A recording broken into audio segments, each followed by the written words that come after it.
warahmatullahi wabarakatuh.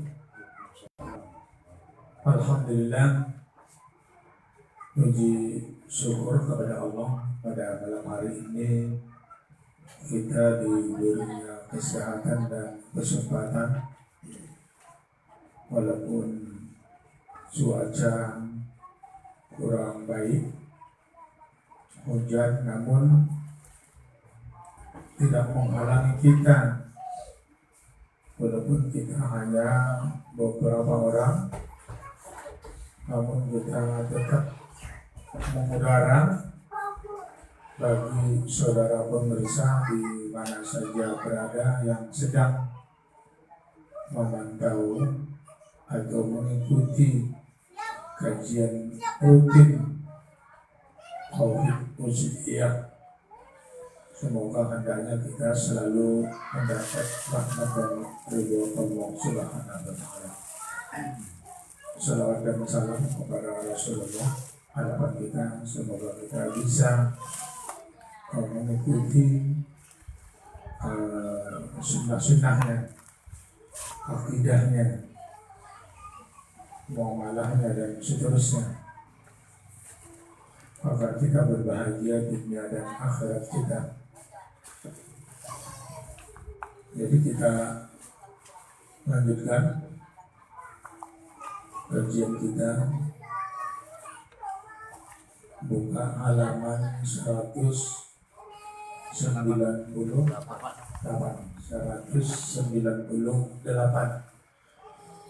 kitab Tauhid Wasithiyah halaman 198,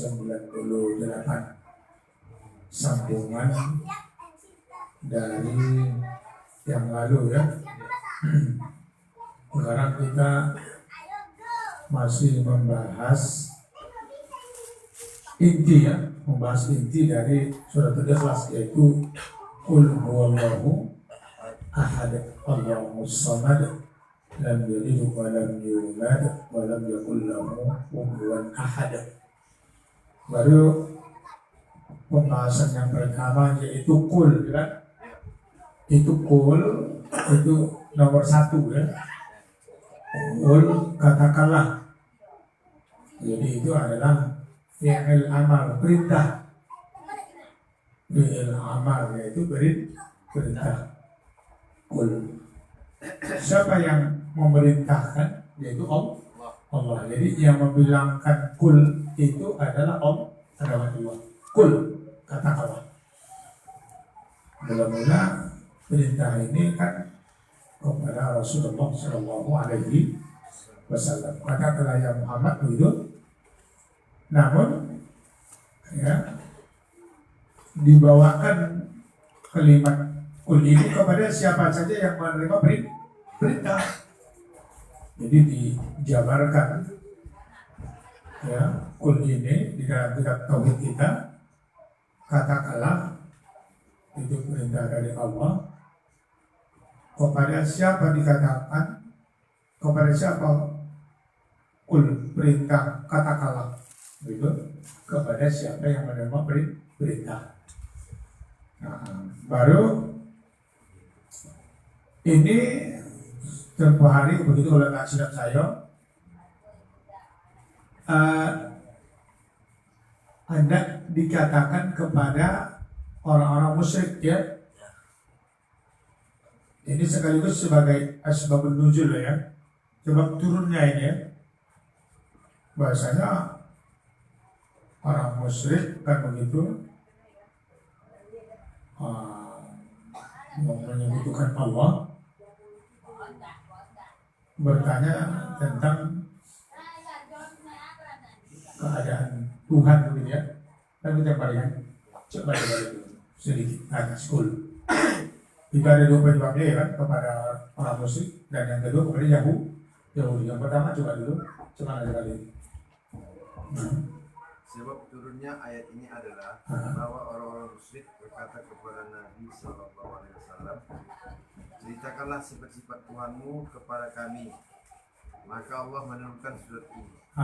Jadi orang musyrik meminta informasi kepada Muhammad Rasulullah bagaimana Tuhan kamu yang sesungguhnya gitu.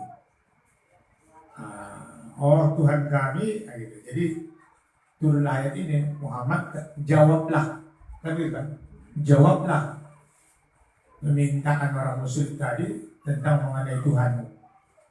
Maka turun ayat ini, maka dijawab nanti Allah huwallahus qul huwallahu ahad Allahus samad. Baru pendapat yang kedua yaitu orang Yahudi. Orang Yahudi yang mengatakan bahasanya Allah itu asalnya dari sini, dari sini, dari sini, gitu kan? Biasanya orang itu bilang Allah itu. Mungkin itulah Tuhan memberikan anak betina, anak jantan, begitu nanti tulis. Jadi Muhammad terangkan sama orang Yahudi itu bahwa terangkanlah, katakanlah ada orang itu Qul huwallahu ahad Allahus samad. Jadi ada dua asbab turunnya ayat ini. Yang pertama, asbab orang musyrik meminta kepada Rasul minta terangkan tentang Tuhan. Yang kedua, yaitu orang Yahudi yang mengatakan asal usul Tuhan. Lalu turunlah ayat ini ya. Dah habis. Baru Wallahu ahad. Itu kita bahas. Nomor 2 ya. Nomor 2. Ayat pelan agak rumit di nomor 2 nih. Baca. Ya baca. Masuk kita nomor 2. Dia adalah kata ganti. Kemana ia kembali? Ada yang berpendapat ia kembali kepada yang ditanyakan. Ada yang berpendapat dia kembali kepada yang ditanyakan. Coba lihat, coba bayangkan tulisannya itu, kalimat itu Qul huwallahu ya. Yang dibahas huwanya itu. Yang dibahas adalah kalimat huwa. Jadi huwa kalau diterjemahkan apa artinya? Dia.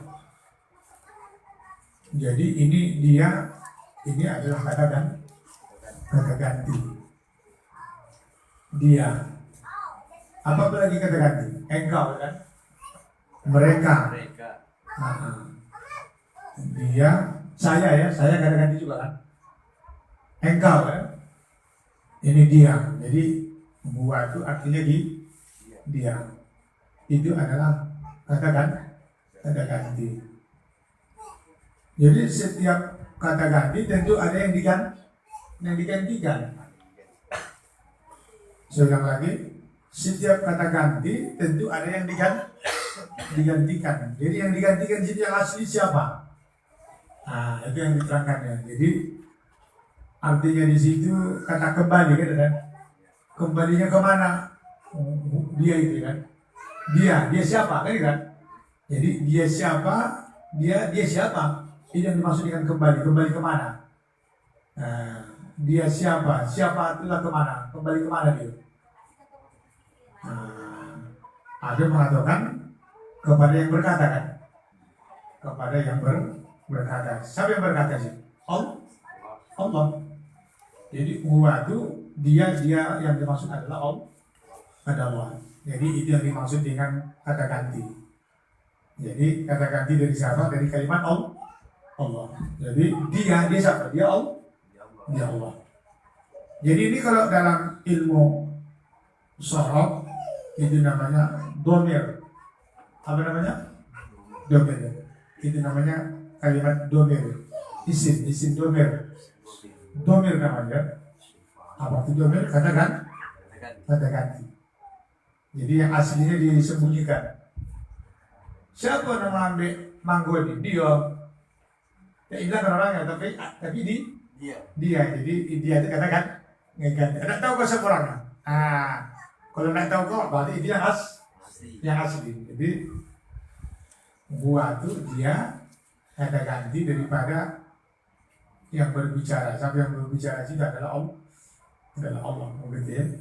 Jadi gua itu adalah domir ya. Kalau dalam ilmu sorab, dua itu adalah domir. Katakan kata ganti. Sudah bisa ya? Kepada siapa kembalinya? Jadi kembalinya kepada yang berbicara. Katakanlah bahwasanya dia sanggup. Dia yang akan kau katakan tuh, yaitu Allah.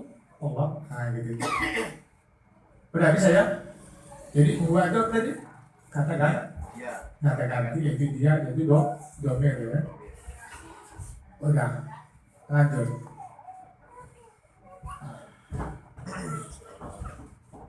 Huwa dia adalah kata ganti. Kemana ia kembali? Ada yang berpendapat ia kembali kepada yang ditanyakan. Seolah-olah dia berkata yang kamu tanyakan itu adalah Allah. Nah, yang kamu tanyakan itu adalah Allah. Siapa yang mengatakan kul tuh? Yaitu Allah. Kan Allah yang mengatakan kul kan. Karena ini kan firman Allah.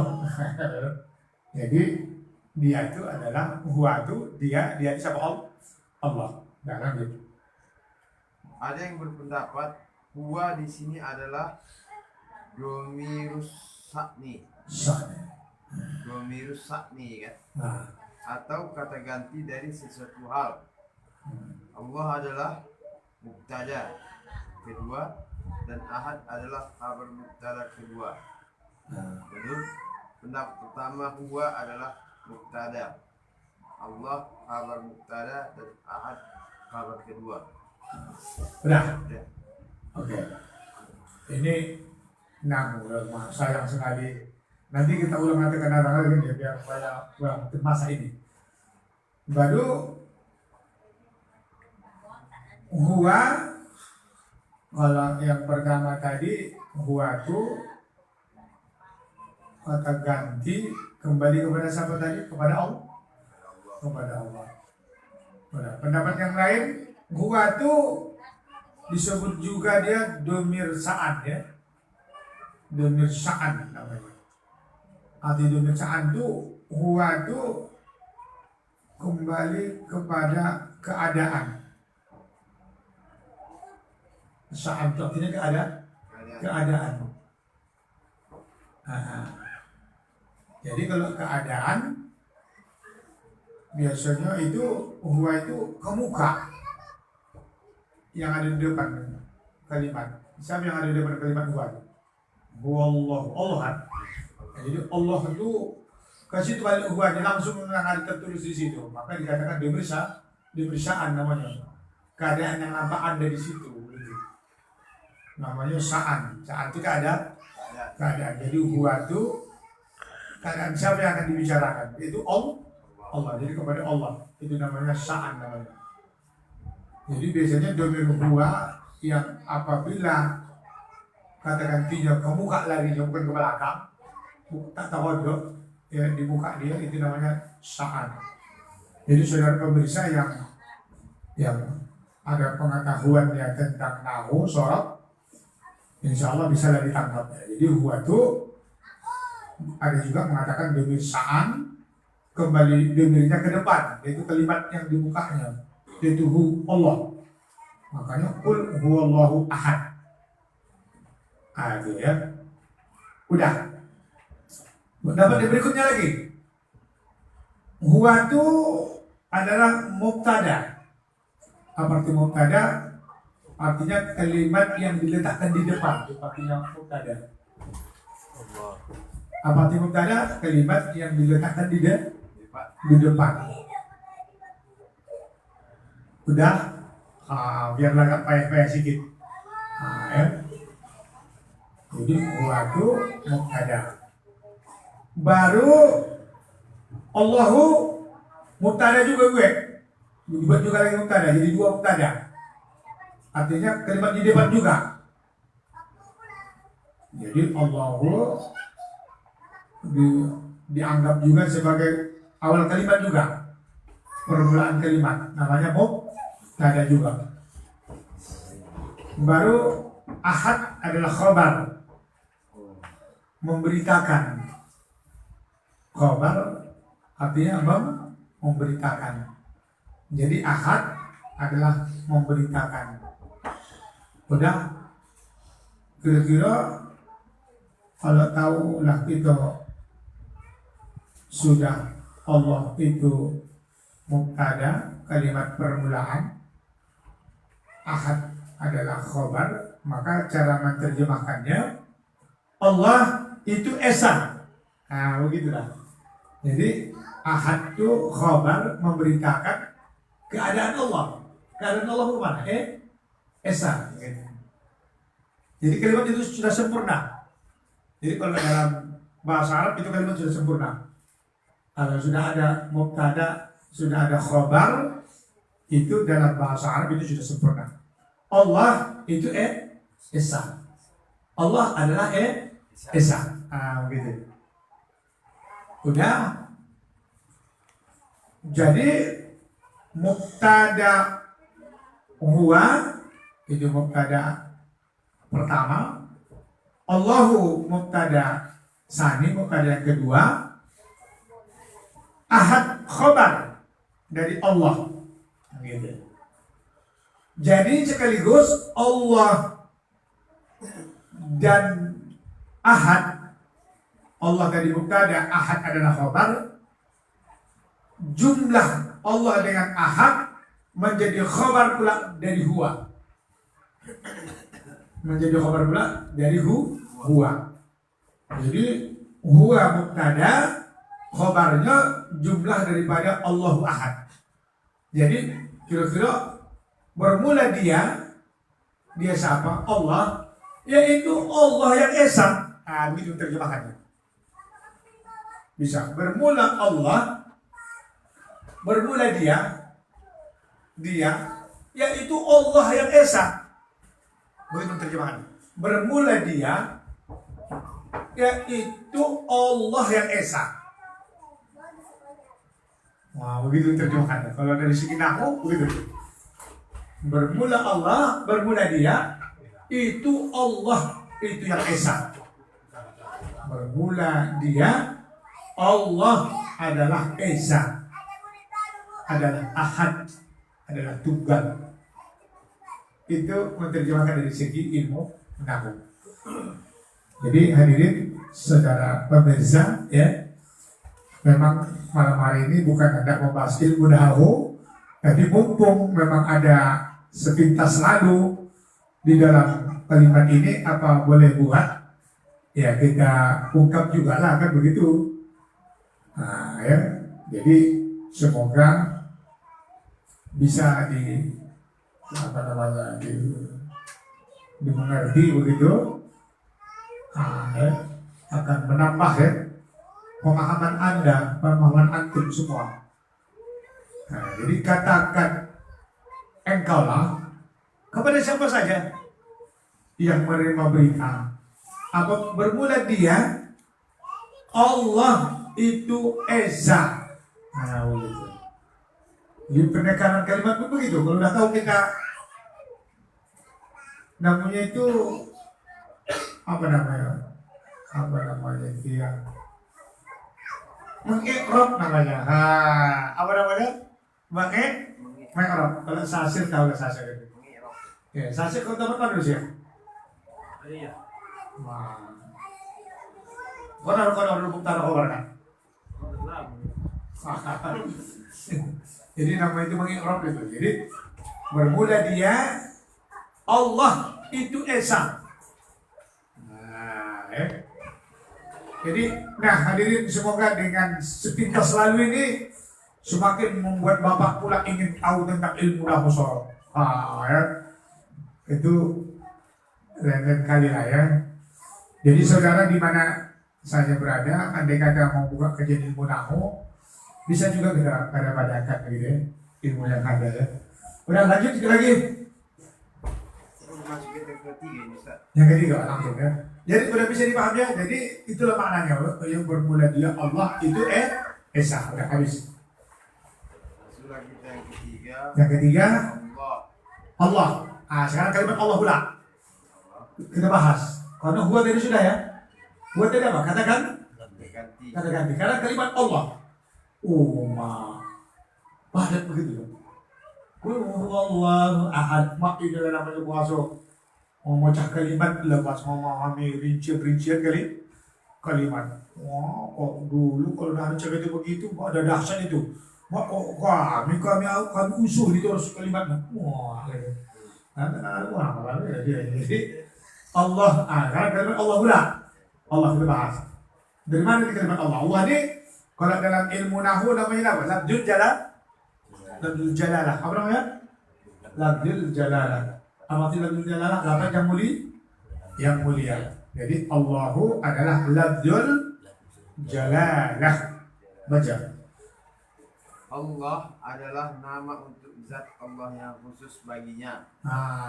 Ingat, Allah adalah nama zat. Allah nama siapa? Nama zat yang khusus baginya zat. Bagi zat siapa? Allah. Bolehkah nama Allah ini dipasangkan kepada selain zat Allah? Siapa nama kau Allah? Boleh? Tidak boleh. Kenapa? Karena ini dipasangkan khusus baginya siapa? Baginya zat yang bernama Allah. Kalau si Abdul Rahman boleh? Boleh. Nama Allah. Habis. Tes.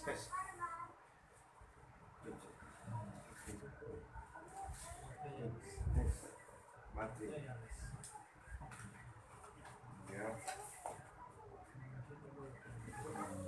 Pandang dulu ya.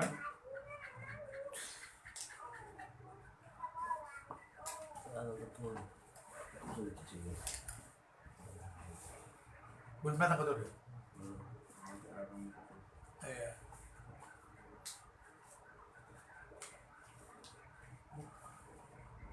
Baterai ya, Pak? Ibunya ini baterai apa namanya kamera buat itu.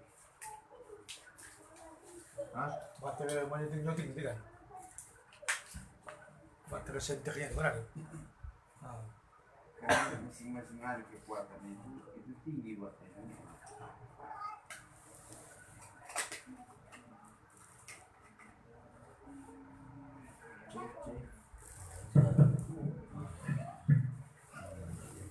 Udah, kita ulang lagi. Allah tadi namanya lafzul jalalah. Lafzul jalalah. Allah itu nama bagi zat yang khusus baginya itu. Bagi siapa? Baginya zat yang bernama Allah disebut namanya Allah. Jadi jangan pakaikan kalimat lafaz Allah ini kepada yang lain. Khusus untuk dia itu Allah. Ingat itu ya. Dan sepanjang umur kita belum pernah lagi bilang kalimat Allah ini kepada yang lain, kan? Belum. Emang kau dia itu kan nama itu. Emang dia lo punya makai kita ada bahannya. Sana mau kau insyaallah, mak. Bahaya. Fir'aun faqala ana rabbukumul a'la. Akulah Tuhan yang maha tinggi. Dia pun tidak mau Fir'aun Allah, tak ada mereka. Maka aku Tuhan kata dia.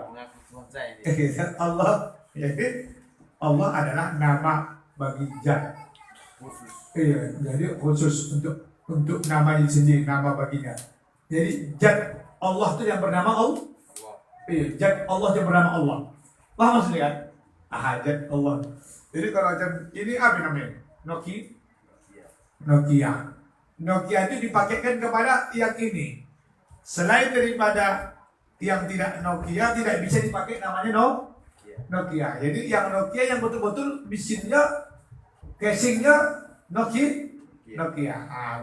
Jadi ini mereka paham ini kan bro? Salah pengertian ya. Jadi Allah adalah nama bagi zat Allah. Allah itu Allah nama zat, nama bagi zat. Ya. Allah adalah nama bagi zat.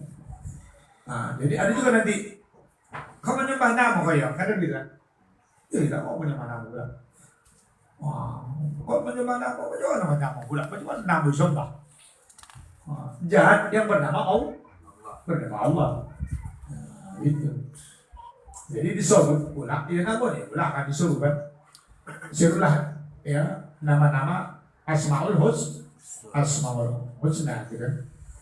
Udah, jadi Allah adalah nama zat ya. Lanjut. Allah adalah nama untuk zat Allah yang khusus baginya. Tidak ada selainnya yang menggunakannya. Nah, Nama-nama terus. Allah yang lain yang hadir sesudahnya menginduk kepadanya, kecuali dalam kondisi sangat jarang. Kecuali kondisi sangat jarang lah ya. Yang apa ya? Menuju apa? Yang sedikit aja. Nama-nama Allah yang lain yang hadir sesudahnya menginduk kepadanya, kecuali dalam kondisi sangat jarang. Udah, lanjut. Makna Allah adalah ilah atau sesembahan. Makna Allah. Sekarang apa makna Allah? Makna Allah yang tadi Allah itu nama bagi apa? Bagi zat. Zat Allah. Jadi walaupun nanti Allah itu nama bagi zat, kita kan tidak tahu juga apa artinya gitu kan? Apa arti Allah itu? Yang kayak dijadikan nama bagi zat. Ya. Orang balik. Tadi yang maksudnya itu orang balik. Allah itu Allah adalah nama untuk zat Allah yang khusus baginya. Tidak ada selainnya yang menggunakannya. Nama-nama Allah yang lain yang hadir sesudahnya menginduk kepadanya, kecuali dalam kondisi sangat jarang. Terus Makna Allah adalah ilah atau sesembahan. ilah. Jadi makna Allah adalah ilah. Ilahun. Apa ilahun? Sesembahan. Jadi sekaligus kalimat Allah itu asal kalimatnya ilah yang kita bahas di subuh ahad, ya kan bang?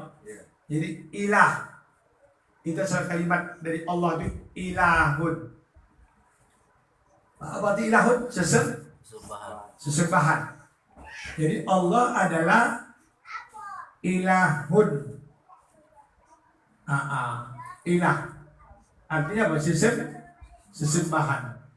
Jadi nama sesembahan. Jadi sesembahan zat yang kita sembah itu namanya Allah. Allah itu artinya ilahun. Apa ilah? Nama yang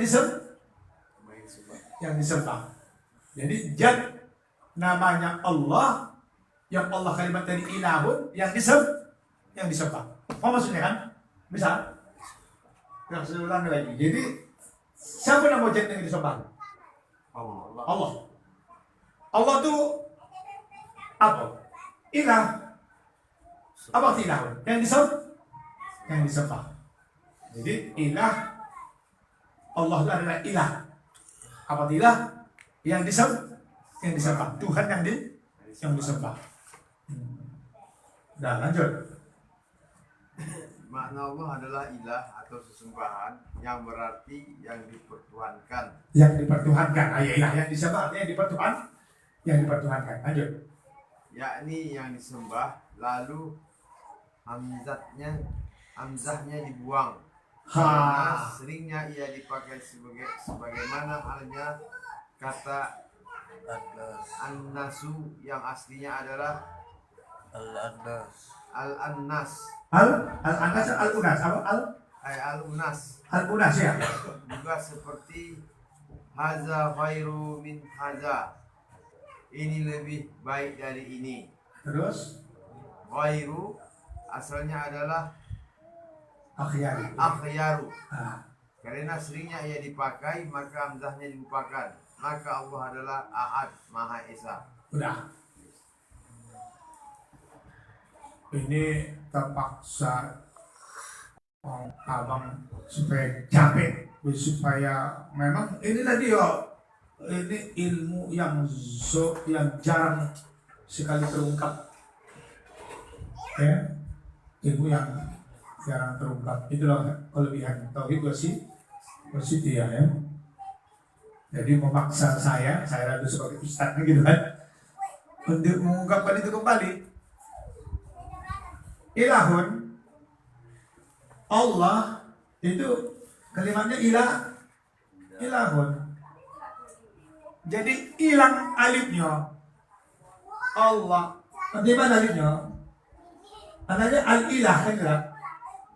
Al-ilah. Langsung ke begitu membaca Allah, ya kan? Allah. Padahal Allah itu ilahun. Ilang alif, masuk alif lam, tahu-tahunya terus bacanya Allah. Itu kan pakai tasdid lam Allah. Pakai tasdid tidak lam Allah. Lam jalalanya pakai tasdid tidak? Allah. Itu hendaknya al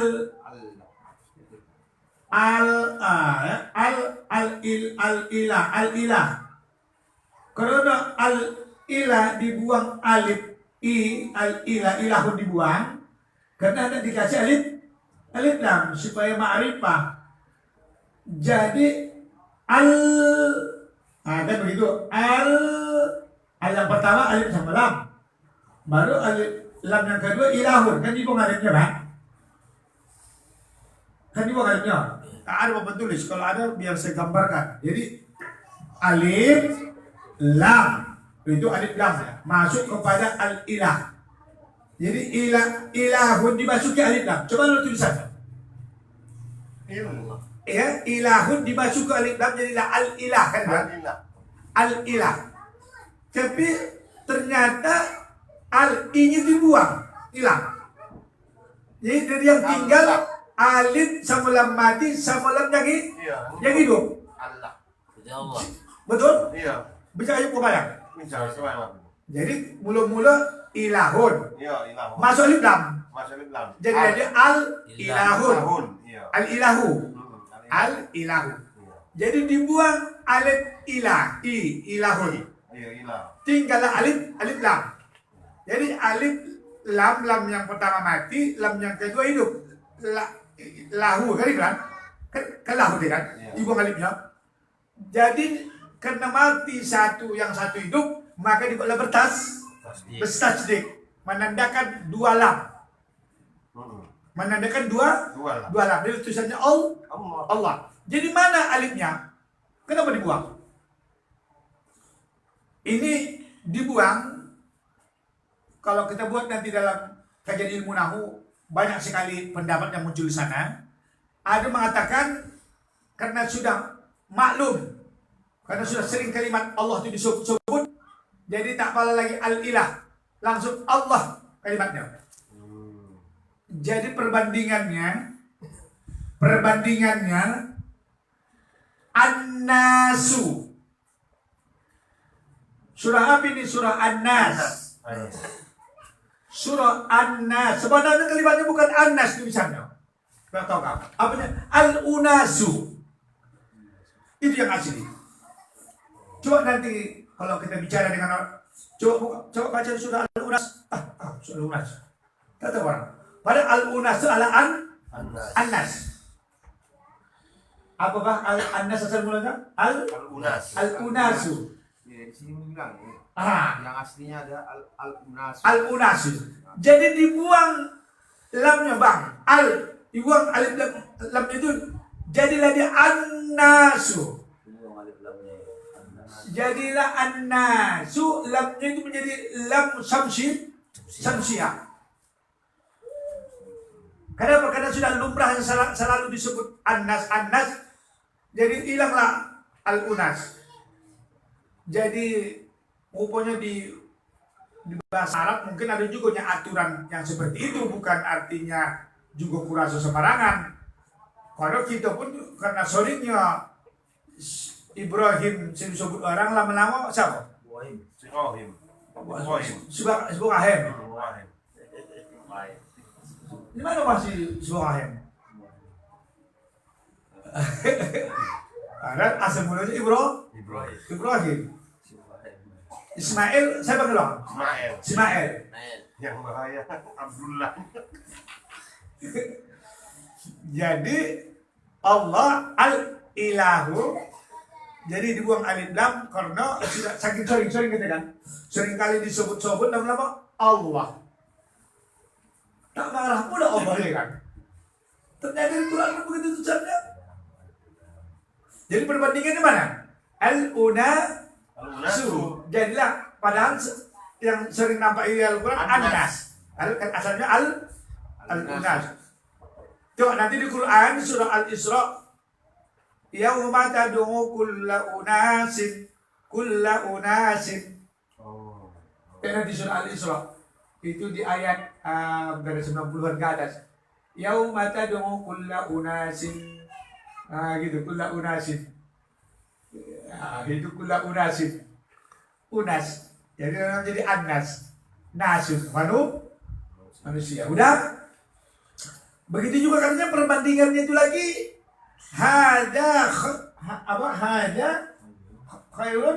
Hada aja, Pak. Khairun min hadza. Hada khairun min Hadza. hada khairun min hada. Ini lebih baik daripada yang ini. Khairun Khair. itu diartikan orang lebih baik. Apa khairun diartikan orang? Lebih baik. Lebih baik. Padahal kalau memakai kalimat lebih baik, timbangannya bukan khairun. Apa timbangannya? Af'alu. Akhyar. Apa timbangannya? Af'alu. Afdalu. Lebih afdal. Kan begitu. Jadi kalau menurut timbangan khairun, jadi hada akhyaru. Oh. Dia ini lebih baik. Lama-lama hilang alifnya. Hilang alif. Akhyaru. Kenapa hilang alif? Karena saking seringnya, lama-lama hada khairun, hilang akhyaru. Jadilah khairun. Maka tetaplah diartikan orang lebih baik juga artinya. Padahal kalau anak diterjemahkan kata lebih baik, sebenarnya timbangannya bukan khairun, tapi akhyaru. Jadi bagi bapak kalau istilahnya anak mengadakan apa lagi dengan orang lain, kenapa kau artikan khairun itu lebih baik? Bukankah kata-kata lebih itu timbangannya pakai alif dia, pakai alif dia. Ya. Bisa ada alif akhyar. Kalau ahmar lebih merah. Afdal lebih mulia. Akbar lebih apa artinya? Lebih besar. Maka diartikan maha besar. Timbangannya akbar. Gitu kan. Jadi yang jadi persoalan, kenapa alifnya dihilangkan? Ternyata karena saking seringnya tadi kan. Karena sudah dianggap maklum, maka jadilah dia hada khairun min hada. Jadi ada pun situ ganti alif akhyar, ada juga gantinya di situ, yaitu tanwin, maka dibalas khairun. Ro di depan, urun. Jadi tanwinnya itu tanwin ganti daripada alif yang dibuang akhyar. Nah, itu insya Allah akan abang ketahui di mana dalam ilmu nahwu. Masya Allah.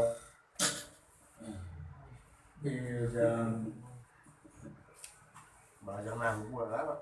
Belajar nahwu pula lama. Artinya kitabnya pun saya pun ada diajarkan. Memang tidak ada juga lah pokoknya sedikit banyaknya. Jadi aku pikir dulu tak ada faedah sama aku. Pokoknya begitu baca ini, boleh faedah nahwu. Sedikit banyaknya, dapatlah sedikit menerangkannya. Begitu kira-kira. Semoga hendaknya semakin menambah pemahaman itu ya. Jadi kalau ditanya orang lain abang, Allahu asal kalimatnya apa? Al-ilahu. Apa al-ilahu. Jadi dibuang alif. Jadilah Allah. Apa artinya Allah dari ilahun yang disembah, sesembahan. Dapat Bang Ayu, kopi saja lah ya. Di kopi saja lah. Mendengarkan pun juga termasuk gimana itu. Betul ada Bang Asir, bisa kan paham ya kan? Penting di kopi saja lah ya. Bisa lanjut lagi Bang Cik lagi. Ali kembali. Banyak waktu. Asal 10 menit aku sampai. Iya. Masuk kita nomor 4 Ahad. Sekarang Ahad pula. Apa coba kita setiap nomor dulu janji dibaca dari awal tak? Ahad. Kan kita kan kalau setiap nomor yang kita baca, kan balik satu benda kata sebenarnya pegang Jogja. ahad. Apa awal? Apa Kul tadi itu? Ini dia. Oh, kul huwallah tuh. huwallahu Ahad. ahad. Jadi ahad yang nomor 4. Kul sudah. Kul nomor 1, Ya. huwa nomor Wah. 2, Allah. lafzul jalalah nomor Allah ya. 3, ahad iya. Ahad nomor 4. Kul huwallahu ahad. Tadi kaidah kedua tadi mubtada khabar tadi ya. Udahlah, Allah kata kita orang lain tak apa nanti. Di tempat si Ayub kan ada siaran langsung ya. Oh, share langsung udah ada itu. Kok kemana langsung? Nanti di awal lagi ya. Sudah kita ke 4. Ahad. Ahad. Kata ini umumnya tidak hadir kecuali dalam konteks penafian. Walaupun ia juga dipakai dalam konteks penetapan untuk nama suatu hari dalam seminggu, dikatakan ahad, Senin dan seterusnya. Kata ini hadir dalam penetapan sebagai sifat Allah karena dia memang ahad, yakni Maha Esa dalam apa yang menjadi hak khususnya pada zat asma, sifat-sifat dan perbuatan-perbuatannya. Ahad Titik ya. Berarti tadi belum? titik. Titik. Tunggu. Coba ulang balik pelan-pelan. Ahad artinya Ahad, kata ini umumnya tidak hadir kecuali dalam konteks penafian. ahad ini pada umumnya tidak hadir kecuali pada konteks penafian. Apa arti penafian? Meniadakan. Peniadaan. Itu biasanya dalam konteks itu kata ahad. Nanti ahad lain lagi wahid. Ayat 1. Wahidul qahhar. Aduh berarti ada di pembahasan itu dikit. Jadi insyaallah nanti ada ahad, ada wahid. Tapi ini ahad. Aku cik ahad. Alif dati ahad dati ha. Ahad. Ya, ahad. Kalau wahid lain lagi. Tapi maknanya juga satu. Wahidun satu. Jadi ahad juga nanti tunggal satu. Cuma apa bedanya nanti gitu. Nah, jadi ada matokan kalau wahid ada 2. Kalau ahad tidak ada dua gitu ya. Namun ahad di sini dalam konteks penafi yang selalu muncul dalam konteks penafian. Ya, penyadaan. Ya, oke.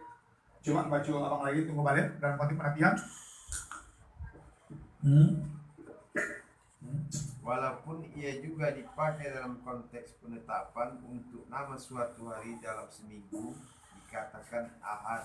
Ya, begitu juga walaupun dipakai juga dalam penetapan, yaitu penetapan hari. Ahad, Isnin, Ahad. Kan kalau dikatakan dari penafian ahad, artinya tidak ada dua. Kalau wahid, wahidun, isnaini, 2. Ada 2 ya. Tapi dalam penetapan hari, ahadun masuk isnani. Isnani itu apa sih? Iya, 2. 2. Hari kedua. Salasa, 3. 3. Rubu, 4. 4 itu arba'atun rubu. Khamis, 5. Tapi dipakai juga dalam penetapan hari. Jadi nanti kata kamu ahad tuh menafikan dari yang lain, tak ada lagi. Tiba-tiba ketika hari ahad Pakai dia. masuk Isnin. Kenapa ada Isnin? Isnani. Pokoknya di sini dalam penetapan hari muncul itu ada. Tapi apakah di sini ada illatnya? Kenapa di sini boleh begitu ya? Nah, belum nampak kita ungkap. Karena ketika kita mengatakan Allahu Ahad kan itu kan, janganlah di isnani kan itu kan. Iya. Ada yang kedua. Ya, tapi ternyata ketika menetapkan hari kok ada isnani gitu kan. Kan itu kan bang. Coba banyak lagi. Kata ini hadir dalam penetapan sebagai sifat Allah karena dia memang ahad, yakni Maha Esa dalam apa yang menjadi hak khususnya pada zat asma, sifat-sifat dan perbuatan-perbuatannya. Udah tunggu balik. Ini bang, anak perlu ulang-ulang tak apa kan? Tak apa kan? Biar supaya dapat. Iya, ulang. Ulang abang baik lagi.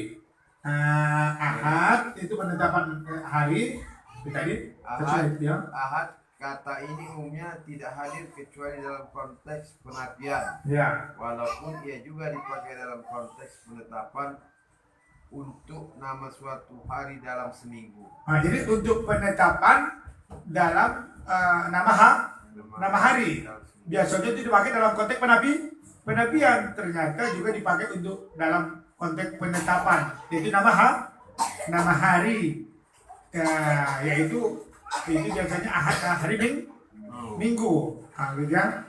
Nah, terus ada lanjut terus lagi. Nah, mau masuk tadi dulu. Nah, seminggu. Walaupun ia juga dipakai dalam konteks penetapan untuk nama suatu hari dalam seminggu, dikatakan ahad, Senin, dan seterusnya. Sini dan seterusnya ya terus. Kata ini hadir dalam penetapan sebagai sifat Allah karena dia memang Ada masuk bilang tadi. Kata ini hadir. Nah, kata ini mana? Kata ahad. Kata ahad tadi ahad Hadir dalam penetapan sebagai sifat Allah karena dia memang ahad. ya sebagai dalam penetapan sifat Allah. Jadi kata ahad hadir sebagai penetapan dalam sifat Allah. Dalam penetapan sifat Allah. Jadi hadir kalimat ahad sebagai penetapan dalam sifat Allah. Jadi tak sepele dengan kalimat ahad tersebut. Itu adalah penetapan dalam sifat Allah. Penetapan dalam sifat Allah. Penetapan dalam sifat Allah terus Yakni Maha Esa dalam apa yang menjadi hak khususnya. Maha Esa dalam apa yang menjadi hak khususnya. Dalam apa yang menjadi hak khusus di paginya ya. Dia kembali ke ahad adalah ketetapan bagi sifat Allah Karena dia memang ahad.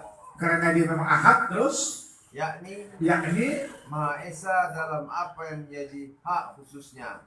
Maha Esa dalam Apa yang menjadi hak khususnya. apa yang menjadi hak khususnya. Maha Esa apa yang Maha Esa dalam apa yang Apa menjadi hak yang apa yang menjadi hak khususnya. menjadi hak khususnya apa khususnya beda kaitannya mancing ya nggak ketemu balik. Ahad itu Maha Esa dalam apa yang menjadi hak khususnya. Apa yang menjadi hak khususnya. Jadi Maha Esa dalam apa yang menjadi hak apa yang menjadi hak dalam khususnya dalam pada zat. Ayo. Jadi Maha Esa ya dalam apa saja yang menjadi hak khususnya. pada zat Khususnya ada sambungannya pada zat pada asma pada zat pada asma pada asma pada sifat-sifat dan perbuatannya. dan sifat perbuatannya. Pada zat, pada sifat, pada perbuatan. Asma, Esa semua. Jadi Maha Esa pada zatnya, Maha Esa pada sifatnya, Maha Esa pada perbuatannya. Itulah ahad. Jadi Allah dialah Allah yang Maha Esa. Esa segala apa saja yang menjadi haknya, yang khususnya pada zatnya Esa, pada asmaknya, pada sifatnya Esa. Ahad dan perbuatan-perbuatan dan perbuatannya. Jadi ahad ini masuk kepada segala apa saja ya. Yang segala apa saja itu menjadi hak khusus untuknya ya. Yang menjadi hak khusus bagi zat Allah Subhanahu wa taala. Esa semua, ahad. Jadi buat sementara ahad itu maknanya apa? Maha Esa. Esa Jatnya Esa sifatnya, Asma'nya. asmaknya segalanya Perbuatan. dan perbuatan Esa. Udah habis. Apa lagi? Ada sekiranya. Sekiranya. Ahad berarti tiada duanya, Ah. tiada tandingan dan tiada sekutu baginya. Nah, ahad tiada Yang dua. tiada dua, betul kan? Jadi beda ahad dengan dua wahid. Kalau wahid ada Dua. ada dua. Jadi kalau ahad tiada tiada duanya, tiada Tandingan tandingannya, tiada sekutu baginya. tak ada sekutu baginya, tiada duanya, tiada tandingannya, tiada sekutu baginya. Itu yang dimaksud dengan ahad. Tiada dua, tiada sekutu, tiada tandingan. Tidak ada tandingan, tidak ada apa tadi? Sekutu, Tiada duanya. tiada dua. Jadi ahad artinya tiada dua, tiada tandingan, tiada sekutu. Itu ingat, itu ahad. Nah, jadi ketika nanti Anda bertanya kepada kami tentang siapa Tuhan kami, kan begitu tadi pertama kita baca dulu. Katakanlah qul huwallahu ahad. Paham orang Arab itu kalau dikatakan ahad, paham orang Arab bahwa Tuhan kami itu tidak ada duanya, tidak ada tandingannya, dan tidak ada sekutu. Begini kan orang Arab. Orang Arab kan mana pernah diajak lagi. Kan begitu. Marrabbuka. Siapa Tuhan? Tuhanmu. Apa jawabannya? Kul huwallahu ahad. Tadi katakannya kul huwallahu wahid. Tapi kul huwallahu ahad. Paham dong orang Arab itu kalau udah ahad berarti tidak ada duanya, tidak ada tandingannya, tidak ada sekutunya. Jadi bertentanganlah dengan Tuhan mereka. Tuhan orang tuh bisa berubah-ubah. Kalau kepingin awak ada anak Tuhan, bikin pula anak Tuhan lain. Bikin lagi, bikin tambah lagi, lalu 3, lalu 4. Jadi dengan ahad ini, ternapilah yang mengatakan Tuhan Bapa, Tuhan Ibu dan Tuhan yang lain. Berarti itu berbilang, kan ternapi dengan Tuhan kok kayu dan segala macam. Ternapi, kenapa? Dengan kalimat ahad. Jadi munculnya ahad ini, dilepatin orang Arab ini. Namun dia pun orang Arab, dasar memang hidayah itu beriman. Kalau tak beriman, tetap tak beriman. Ahad. Jadi memang luar biasa. Orang Arab ini ahli dengan bahasa Arab. Makanya dulu ada istilah menyihir dengan bahasa Arab. Tanding dengan bahasa Arab. Nah, makanya nanti namanya itu sihir-sihir. Sihir-sihir itu, kalau dapat di sihir itu jago itu. Jadi salah satu menandingi sihir-sihir ini yang hebat itu adalah Al-Quran. Bahwa orang tahu. Kalau sihir dengan sihir, jangan lepas sejarah-sejarah itu.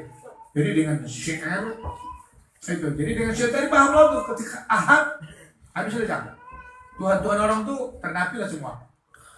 Nah, jadi maka dikatakan tadi ahad dalam konteks penapian, menapikan Tuhan yang berbilang, menapikan Tuhan yang serupa, menapikan Tuhan yang yang mirip yang lain. Nah, itu dalam konteks penapian. Maka kata ahad ini begitu. Ya, insya Allah. Apa yang kita datang? Masuk ke nomor 5. Yang nomor 5 nanti yaitu Allah Samad dan menjadi malam. Jadi hadirin saudara pemirsa di mana saja berada, sebenarnya kajian ini sangat penting sekali bagi saya ya, adalah bagi orang bapak dan hadirin rahimahullah, dan penting bagi saya, dan saya rasa kalau bisa kaum muslimin semua di sana bisa mengerti, menjadi bahan kita. Kenapa? Ini bisa kita jadikan menjadi hujjah, menjadi dalil, ya, untuk membantah bagi orang yang mengakui ada Tuhan selain Allah Subhanahu wa Ta'ala. Dan sedikit banyaknya ya kita kuasai juga bentuk-bentuk kalimat daripada ahad dan wahid itu harus bisa dibedakan ya. Jadi kalau sudah kata ahad tidak ada dua, tidak ada kata dua. Ya. Baru ahad artinya tadi esa ya, esa di dalam segala hal, hak yang istimewa baginya, khusus baginya, zat, sifat, af'al dan seterusnya ya. Nah, jadi semoga hadirin kajian-kajian tauhid ini bagi kita semua ya, umat Islam wajib dan diminati. Wajib dan diminati. Nah, karena ini nanti akan sebuah ilmu yang terutama sekali nanti yang berhadapan dengan Allah Subhanahu wa taala. Begitu berjumpa dengan Mukarraman akhir, Abdul ditanya Marabbuka. Jadi tentang ketuhanan. Ya. Baru yang kedua, sabar kita di dalam mempelajari tauhid ini, walaupun agak rumit. Ya, agak rumit. Sebenarnya asik ya pada membahas masalah ketuhanan kita. Jadi saudara pemirsa, dikata Bapak hadirin kurang puas memahaminya, ya mungkin itu atau tidak sesuai dengan keilmuan. Mungkin juga karena keterbatasan ilmu saya cara menjabarkannya, dan tidak menghalangi Bapak dan sekalian untuk lebih luas lagi membaca kitab-kitab tauhid yang lain. Dan kami siap menerima saran dan masukan lagi demi untuk memperjelas pengenalan kita terhadap Allah Subhanahu wa taala. Waktu dan tempat jugalah yang memisahkan kita. Semoga di hari malam Kamis yang datang akan bisa kita kembali bertemu dan duduk bersama dalam kejadian ini.